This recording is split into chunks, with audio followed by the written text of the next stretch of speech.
네, 바이올린으로 귀한 찬양 하나님께서 영광 받으신 줄로 믿습니다. 오늘 또 방송으로 들으시는 여러분에게 하나님께서 그 자리에 함께 하시며 여러분의 예배를 기쁨으로 받아주시기를 주의 이름으로 축원합니다. 우리 인생은 온통 기다림의 연속입니다. 우리 성도들은 주님이 오실 날을 기다리는데 기다림은 그냥 기다린다고 되는 것이 아니고 기다림에도 지혜로운 기다림이 있고 어리석은 기다림이 있어요. 오늘 예수님은 마태복음 25장에서 주의 성도들에게 어리석은 그런 기다림을 가지지 말고 지혜로운 기다림을 가지라고 비유를 들어서 우리에게 설명하고 있습니다. 25장에 언급된 열 처녀는 신부가 아니라 신부의 들러리입니다. 예수님 당시의 혼인 풍습은 지방마다 가정마다 약간의 차이가 있지만은 일반적인 경우를 보면은 신랑의 집에서 벌어질 결혼식을 위해서 신랑이 친구들과 그 신부를 데리러 올 때까지 신부의 친구들이 마을 밖에 나가서 신랑을 기다리는 것이 일반적인 관습이었습니다. 보통은 신랑이 도착하는 시간을 알려주지 않기 때문에 신랑을 기다리는 신부의 들러리는 당연히 등과 기름을 준비하는 것이 관습이었습니다. 그런데 오늘 본문을 보니까 신랑이 오는 시간이 굉장히 많이 지연되어서 열 처녀가 잠이 들고 말았습니다. 마침내 한밤중에 신랑이 왔다는 그런 전갈이 왔어요. 그래서 열 처녀가 후다닥 그게 잠에서 일어나서 신랑을 맞았지요. 그런데 신부를 신랑으로 집에 데려가는 행렬에 다 참여하려고 했는데 그 행렬에 가려고 하니까 등불이 필요한 거예요. 그런데 그 등불에 기름의 양이 충분하지 않아서 여분의 감난료를 준비해야 됐습니다. 그래서 신랑이 여는 그런 결혼식 무도에 참여하려면 충분한 기름을 준비해야 했습니다. 열 처녀 가운데 다섯 처녀는 이런 여분의 기름을 준비하지 못했어요. 그러나 미련한 처녀는 그렇게 했지만은 지혜로운 처녀는 이 다섯 개 자기네 기름뿐만 아니라 그 여분의 기름을 준비했습니다. 미련한 처녀는 슬기로운 처녀들에게 우리가 기름이 부족하다, 이게 꺼져가기 때문에 기름을 좀 달라고 했어요. 그때 슬기로운 처녀가 우리 것도 너희와 쓰기에는 부족하기 때문에 차라리 파는 자에게 가서 쓸 것을 사는 게 낫겠다, 이렇게 답변을 했습니다. 그 사이에 신랑이 왔지요. 그래서 슬기로운 처녀들은 신랑과 함께 혼인잔치에 들어가게 됐고, 또 기름을 사러 왔던 지혜로운 그런 처녀들은 늦게서야 우리에게 문을 열어달라고 그렇게 애걸을 했지만 신랑은 진실로 너희에게 이르노니 내가 너희를 알지 못한다, 이런 싸늘한 대답을 했습니다. 그래서 등불과 기름을 준비한 처녀들은 영광의 잔치에 참여하는 기쁨을 누렸지만은 어리석은 처녀들은 정말로 그 영광의 자리에 참여하지 못하고 슬픔을 감출 길이 없게 됐습니다. 오늘 이 비유가 주는 영적인 교훈을 한 세 가지로 정해서 저와 여러분이 나누기를 원합니다. 첫째는요, 기름을 준비해야 합니다. 이 비유는 주님의 재림이 너무 생각보다 늦어져서 재림의 날과 시간을 성도들이 알 수 없기 때문에 우리가 충분한 준비를 해야 될 지혜에 대해서 말하고 있습니다. 그런데 오늘 열 처녀 비유 이야기를 잘 주목해 보면 슬기로운 처녀와 지혜로운 처녀와 어리석은 처녀 사이에는 큰 차이가 없어요. 왜냐하면 열 처녀 모두 똑같이 아름답게 화장을 하고 드레스도 입고 등불도 준비하고 또 신랑을 기다리고 있습니다. 그런데 차이가 있다면 슬기로운 다섯 처녀는 마지막까지 사용할 기름이 있었다는 것과 미련한 다섯 처녀는 그런 주님을 끝까지 맞이할 여분의 기름을 가지지 못한 것입니다. 비유에서 등이 외형적인 신앙생활을 의미한다면 기름은 내적인 성령의 은혜를 의미합니다. 그런데 신앙의 이런 형식이 내용을 대신할 수가 없는 거예요. 주님이 다시 오실 때 우리 삶을 결산할 때 내용이 없는 형식은 설 자리가 없습니다. 심지 없는 양초가 어떻게 불이 타겠습니까? 전기 없는 전구가 어떻게 불이 붙겠습니까? 또 기름이 없는 등이 어떻게 끝까지 어둠을 밝힐 수가 있겠습니까? 여러분은 준비되어 있습니까? 혹시 종교라는 형식과 껍데기 안에 살아있는 신앙이라는 기름을 담고 있습니까? 여러분의 신앙의 외관 안에 성령의 충만한 은혜와 또 생명의 역사가 나타나고 있습니까? 아니면 형식적인 작은 등불을 들고 있을 뿐입니까? 나는 교회 가, 나는 성경책을 들고 다녀, 그리고 식사 전에 나는 기도를 해, 또 10일 하나님의 십계명을 내가 이렇게 지키려고 해. 그런 것들은 정말 필요하지만은 그러나 그것은 작은 등과 같은 거예요. 가방만 들고 도서관에 간다고 우리가 공부를 다 하는 것은 아닙니다. 성도 중에는 무늬만 크리스찬들이 많이 있어요. 예배도 하고 헌금도 하고 봉사하는 외적인 봉사도 물론 중요하지만 보다 중요한 것은 이런 외적인 활동에 생명력을 주고 공급을 주는 내적인 성령 충만과 또 의와 거룩을 위해서 우리가 노력할 필요가 있는 것입니다. 마라톤 경주를 보면 처음에는 열심히 달리지요. 출발선에는 다 비슷합니다. 그러나 지구력을 갖고 끝까지 달리는 자가 결승에 도착하는 거예요. 믿음도 마찬가지인데 동일하게 모든 사람이 신앙의 출발점에는 있지만은 그러나 성령의 능력을 끝까지 잃지 않은 게 중요합니다. 그래야지 천국문에 도달하는 거예요. 그러므로 우리가 외적인 신앙생활에 만족하지 말고 자신의 내적인 준비가 얼마나 충실한지 자신을 점검해야 되는 것입니다. 중요한 것은 평소에 늘 충분한 기름을 준비하는 것이 중요해요. 충분한 기름은 성령의 은혜를 말합니다. 그런데 기름이 자꾸 불타오르면은 환한 빛을 내듯이 성령의 은혜는 주를 향한 뜨거운 열심으로 빛이 나고 또 사랑과 거룩의 삶으로 빛이 나게 되는 것입니다. 그래서 기름을 충분히 준비하는 삶은 한마디로 말하자면 깨어있는 삶을 의미하고 있습니다. 우리가 신앙의 형식을 갖는데 만족하지 말고 진정으로 성령의 기름이 타오르는 삶을 가져야 될 것입니다. 성도의 재림이 너무 지연되기 때문에 기다림에 지쳐서 잠이 들 수가 있어요. 그런데 정말 치명적인 것은 육신의 잠이 아니라 영적인 잠이 굉장히 치명적인 것이 됩니다. 이것은 기름을 준비하지 못하는 삶을 말을 해요. 말세를 대비할 줄 모르는 지혜 없는 미련한 사람은 주님이 늦게 오는 것을 보고 세상의 정욕에 빠집니다. 시간과 돈을 헛된 데 다 씁니다. 그리고 마음의 99%는 이 세상의 부귀와 영화에 푹 빠지게 됩니다. 온통 먹고 마시고 사는 데만 그렇게 정신이 다 팔려 있어요. 그러나 지혜로운 성도는 끝까지 주님을 기다리고 주님이 오실 그때를 위해서 철저한 준비를 합니다. 기름을 준비하지 못하는 삶은 영적인 잠을 자는 그런 삶이에요. 잠자는 자의 삶은 주님을 오실 때 주님을 맞이할 자격조차를 상실하게 되는 것입니다. 오늘 주님께서는 열전어 비유를 통해서 재림의 지연으로 있을 수 있는 불신과 나태를 질책하고 있는 것입니다. 주님의 오심을 위해서 철저히 준비할 것을 주의 성도들에게 당부하고 있습니다.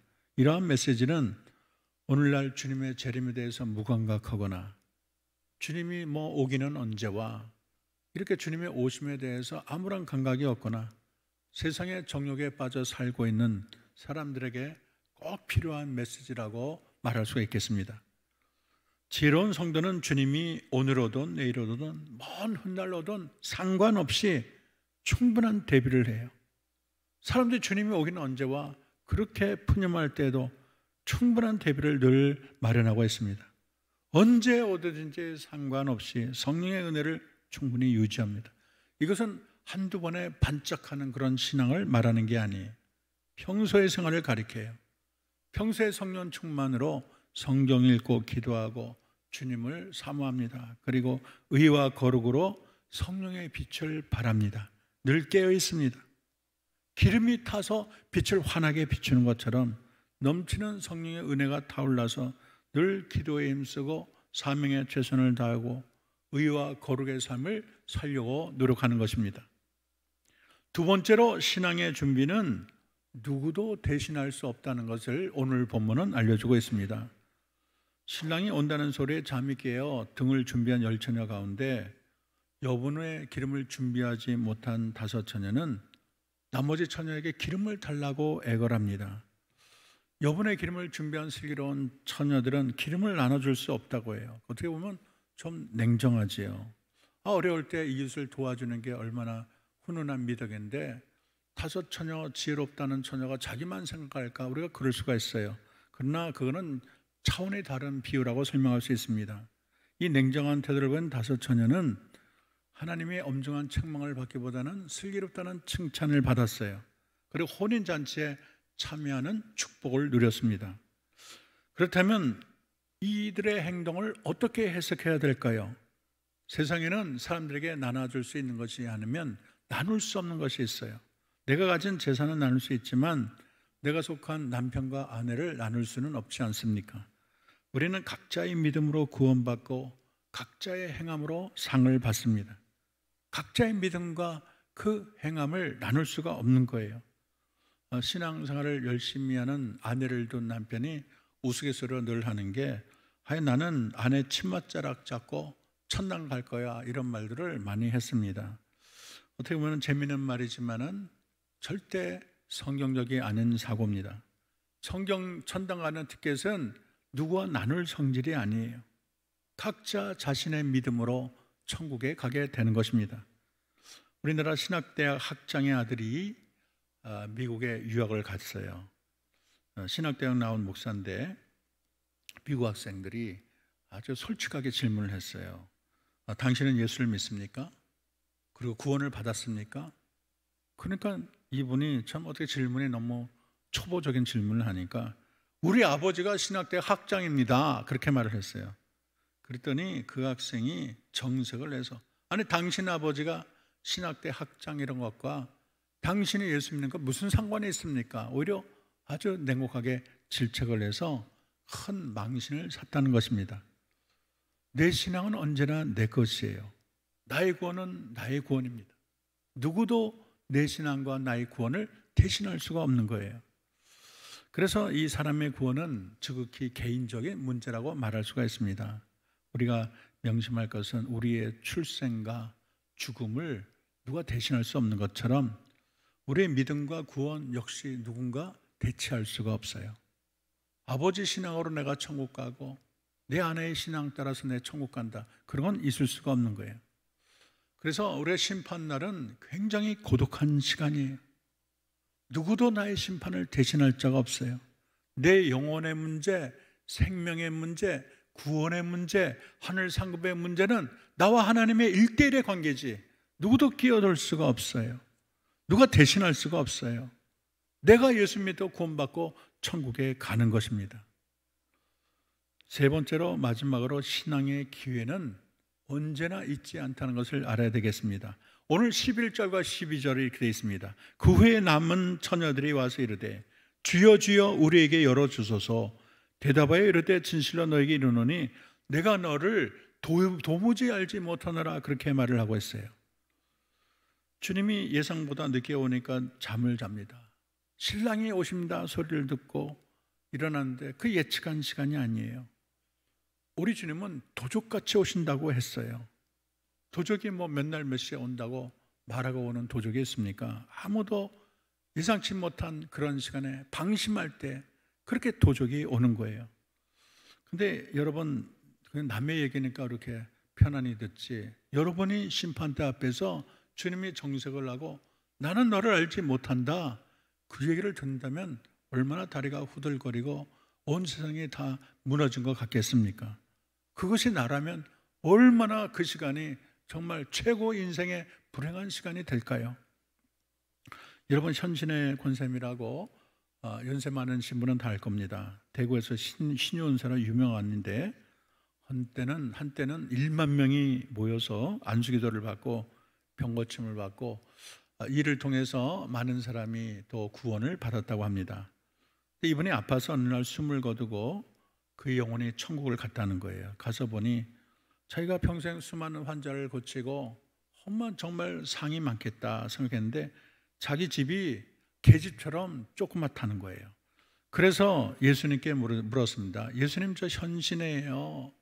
날마다 기도하고 신유사역으로 많은 병자를 고친 전신입니다. 저를 모르시나요? 그랬더니 주님이 나는 너를 모르겠다 그러는 거예요. 아니, 내가 누구보다도 신실하게 살고 내 인생을 주님께 바치고 많은 사람을 내가 병을 고쳤는데 주님 어떻게 저를 모른다고 할 수 있어요? 그랬더니 주님 대답이 너는 내 능력을 가지고 내 장사를 했지 언제 나에게 영광을 돌리고 주의 일을 했느냐, 그렇게 질책을 하셨다는 거예요. 그래서 현신의 권사님이 조영기 목사님을 비롯한 한국의 큰 교회 목사님을 거명하면서 이분들을 아시냐 그랬더니 주님이 모른다는 거예요. 어떤 분은 조금만 다 그 정도고, 그래서 충영교회 김창희 목사님은 아시냐 그랬더니 그분은 내가 안다 그랬다는 거예요. 그래서 놀라서 한 번만 회개할 기회를 달라고 사정사정을 해서 이번에 칠성판에 시신이 다 누웠는데 미국의 아들이 도착할 때까지 기다려서 그대로 입관을 미룬 상태예요. 이런 죽음의 체험 후에 현신의 권사님은 다시 깨어났고 또 자기가 그동안 병 고치고 받은 돈이 수십억 있었는데 그것을 전액 내가 안다고 말한 충영교회 김창희 목사님을 찾아가서 그 돈을 의탁하면서 주의 기뻐하는 일을 위해서 좀 써달라 그랬더니 그것이 북한 선교회가 탄생하는 계기가 됐다는 거예요. 그리고 그때 물어봤을 때 모른다고 한 조영기 목사님과 여러 목사님을 찾아가서 그 사실을 전하고선 회개하라고 말을 했더니 목사님들이 다 회개를 했어요. 그래서 조영기 목사님도 많은 돈을 엘린복지타운이라고 근로자를 위한 기숙사에 많은 돈을 헌금했다고 합니다. 다 유명한 사건으로 한국의 신문에 크게 실렸던 이야기입니다. 왜 주님은 현신의 권사님과 불신자까지도 아는 세계적인 대형 목사를 모른다고 했을까? 이건 말도 안 되는 소리야. 이거는 도저히 있을 수 없어. 그렇게 생각할지 모르지만 그럴 가능성이 있어요. 왜냐하면 주님이 산상수훈에서 이렇게 말을 합니다. 나더러 주여 주여 하는 자마다 다 천국에 들어갈 것이 아니요 다만 하늘에 계신 내 아버지의 뜻대로 행하는 자야 들어가리라. 그날에 많은 사람이 나더러 이르되 주여 주여 우리가 주의 이름으로 선지자 노릇하며 주의 이름으로 귀신을 쫓아내며 주의 이름으로 많은 권능을 행하지 아니하였나이까 하리니 그때 내가 그들에게 밝히 말하되 내가 너희를 도무지 알지 못하니 불법을 행하는 자들아 내게서 떠나가라 하리라 그랬어요. 굉장히 참 무서운 말이에요. 그래서 참 신앙생활 오래 한 사람들 이 말씀을 읽을 때 다시금 가슴을 쓸어내리고 참 조심해야 되겠다. 우리가 이런 구원을 완성하기 위해서 끝까지 우리가 조심조심해야 되겠다. 이런 생각을 갖게 됩니다. 우리는 착각할 수 있어요. 우리 딴에는 내가 죄를 많이 하고 나를 통해서 선지자 노릇도 나타나고 귀신도 쫓아내고 내가 주께 많은 봉사를 했다. 그러면서 한편으로는 나 몰래 세상의 욕심과 쾌락에 빠질 수가 있고 또 예수님을 이용을 해서 내 장사를 하고 예수님을 이용해서 내 영광의 성을 구축할 수가 있어요. 그래서 주님이 크게 화를 내면서 불법을 행하는 자들아 내게서 떠나가라 이렇게 말을 했는데 여기서 이 불법을 행하는 자라는 것은 그가 겉으로는 크게 주를 위해서 일하는 것 같지만 사실 영적으로는 깊은 잠에 빠져 있는 그런 미련한 다섯 처녀와 다를 바가 없다는 것을 알려주고 있는 것입니다. 그러므로 오늘 본문에서 주님이 다섯 처녀를 향해서 그 후에 남은 처녀들이 와서 이르되 주여 주여 우리에게 열어주소서 대답하시되 진실로 너희에게 이르노니 내가 너희를 알지 못하노라 하였느니라. 이 말을 우리가 천국 가는 그 순간까지 심각하게 자기 자신에게 물어야 될 것입니다. 잃어버린 기회는 다시 오지 않아요. 잔치집 문이 한번 닫히면 열리는 법이 없어요. 그래서 우리가 이 결단을 날마다 하는 것이 중요합니다. 이 신앙을 잃지 않는 게 중요해요. 예수님이 노아 당시에 100년간이나 기회를 주면서 노아의 방주에 들어갈 때 많은 사람들에게 회개하라고 돌아오라고 했지만 다 비웃었어요. 왜 맑은 대낮에 무슨 비냐, 무슨 얼어 죽을 홍수냐, 다들 비웃고 노아를 미친 영감이라고 다 그렇게 비웃고 상대를 안 했습니다. 그런데 어느 날 갑자기 하늘에 먹구름이 생기고 폭포같이 비가 쏟아지고 삽시간에 발목이 잠기고 무릎이 잠기고 허리까지 물이 다 차서 방주로 가까이 가서 나를 살려달라고 하지만 이미 구원의 방주는 닫혀서 열리지가 않는 거예요. 구원의 문은 한번 닫리면 열리는 법이 없어요. 언제나 은혜가 주어지는 것이 아니고 열렸던 방주가 닫힐 날이 오는 거예요. 구원도 때가 있고 사명도 때가 있고 은혜도 때가 있어요.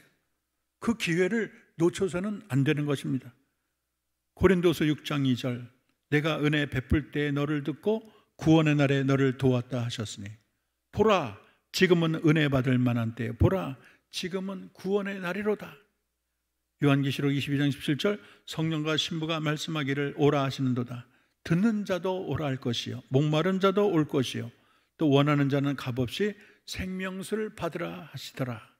이사야 55장 6절, 너희는 여호와를 만날 만할 때 찾으라. 가까이 계실 때 그를 부르라. 항상 때가 있는 거예요. 항상 언제나 은혜, 언제나 기회가 아니라는 거예요. 그래서 이 구원의 기회를 놓치는 것만큼 끔찍한 일이 없습니다. 세상의 실수 가운데 가장 큰 실수가 구원의 기회를 놓치는 거예요. 그거는 이 세상에 무엇으로도 만회가 안 돼요. 이 세상의 모든 것은 만회가 될 수가 있지만 그것만은 안 돼요.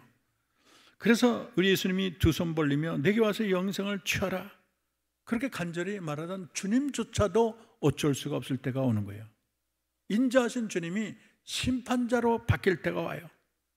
사랑이 많고 용서하기를 즐겨하신 하나님이 이제는 도저히 용서가 안 되고 한 번 내가 심판이 내렸기 때문에 나도 어쩔 수 없노라, 그런 날이 반드시 오게 되는 것입니다.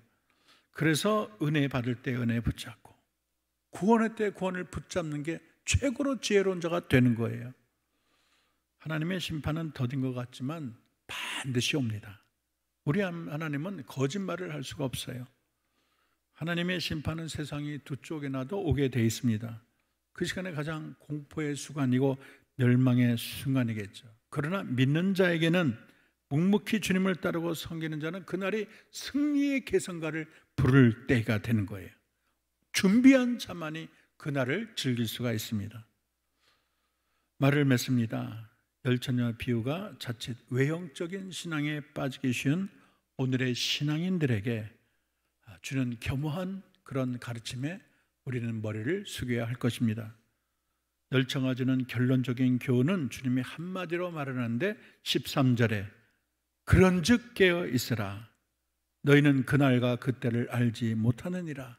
결론적인 말로 주님은 요약하고 있습니다. 우리는 오늘 도적같이 오실 주님 앞에 인생을 결산할 준비가 되어 있어야 합니다. 우리 신앙이 잠들어서는 안 되겠어요. 아직 기회 문이 열려 있을 때 우리의 신랑 주님을 맞이해야 되겠습니다. 신앙의 외관보다 신앙의 내용이 중요하고 또 신부 단장도 중요하고 등을 준비하는 것도 중요하지만 더 중요한 것은 등불을 밝힐 그 내용이고 기름을 준비하는 것이 가장 중요합니다. 성령의 기름을 준비해야 되는 거예요. 살아있는 신앙으로 무장을 해야 되겠습니다. 그렇지 못하다면 그 사람의 신앙은 껍데기 신앙에 지나지 않는 것입니다. 우리 모두 슬기로운 처녀가 됩시다. 성령의 은혜의 기름을 여러분 마음속에, 여러분 신앙의 중심 속에 충분히 준비합시다. 그래서 이 성령의 불이 타올라서 주를 향한 뜨거운 열심과 사랑으로 빛을 내시고 또 성령의 충만이 타올라서 의와 거룩의 삶을 삽시다. 그래서 도적같이 오실 주님이 오시는 그날 우리 모두 쌍소리를 들고 아멘 주여 오시옵소서, 영광의 나라에 입성하는 저와 여러분 되기를 주의 이름으로 축원합니다. 기도하겠습니다. 하나님 감사합니다. 주님 오실 날이 가까운 이때에 사랑하는 성도들 열처녀 비유를 통해서 슬기로운 처녀가 되기를 원합니다. 하나님, 성령에 충만하지 않고 세상에 빠져서 형식적인 신앙에 아버지 쳇바퀴 돌듯 사는 그런 어리석은 신앙자가 아니라 우리 모두 지혜로운 처녀처럼 성령의 충만함으로 아버지 하나님 주를 향한 열심과 사랑을 가지게 하시고 의와 거룩한 삶을 살아서 깨어서 주님 오신 날 기쁨으로 주님을 영접하고 하늘나라에 입성하여 영원한 평강과 기쁨을 누리는 주의 성도들이 다 되게 하옵소서. 예수님의 이름으로 기도합니다. 아멘.